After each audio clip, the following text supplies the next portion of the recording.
এ মা, ছি ছি, তোমার লজ্জা করে না? যেখানে সেখানে ভগবানের ছবি আঁকো, মানে আজকাল ভগবানকে নিয়েও ছেলে খেলা, ভগবানকে নিয়েও কন্টেন্ট। হ্যাঁ, খুব শখ করে বানানো আমার এই পছন্দের মোবাইলের কভারটার ফটো ভিডিও পোস্ট করার পর অনেকেই দেখলাম এই ধরনের কমেন্ট করেছে। কমেন্টগুলো দেখে হাসিও পাচ্ছিল, রাগও হচ্ছিল, আবার খারাপও লাগছিল। যাই হোক, প্রথমেই বলি, হ্যাঁ আমি হয়তো ভগবানকে নিয়ে কন্টেন্ট বানাচ্ছি, কিন্তু কিছু কিছু মন্দিরের মতন ভগবানকে নিয়ে ব্যবসা তো করছি না, তাহলে বোধহয় একটু কমই পাপ করছি। দেখো, আমার মনে হয় ভগবান সর্বত্র বিরাজমান, তাই সেখানে দাঁড়িয়ে যদি আমার মা আমার সাথে সবসময় আমার মোবাইলের কভারে বিরাজ করে তাহলে ক্ষতি কি? ও হ্যাঁ, তার আগে তোমাদের একটা কথা ক্লিয়ার করে দিই, আমি আমার মোবাইল ফোনটা কখনোই আমার প্যান্টের পেছনের পকেটে রাখি না, নয় হাতে রাখি নয় ব্যাগে রাখি, এবং আমি আমার মোবাইল ফোন নিয়ে কখনোই ওয়াশরুমে যাই না। এমন অনেকেই আছে যারা মোবাইল ফোন নিয়ে বাথরুমে যায়, কিন্তু আমি সেটা করি না, তো সেক্ষেত্রে পাপ বা অনাচারের কোনো ভয় নেই। মানে মানুষের খেয়ে দেয়ে কাজ না থাকলে যা হয় আর কি,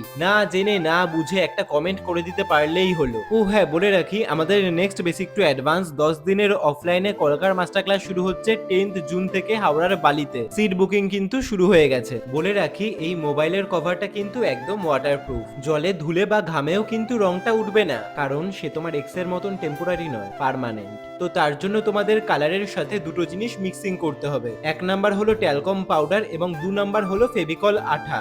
চলো আজকেও তোমাদের একটা চ্যালেঞ্জ দিই, তোমরা এই ইমোজিটা সার্চ করে কমেন্ট করো তো দেখি কেমন লাগলো আমার মোবাইলের কভারটা, অবশ্যই জানিও কিন্তু।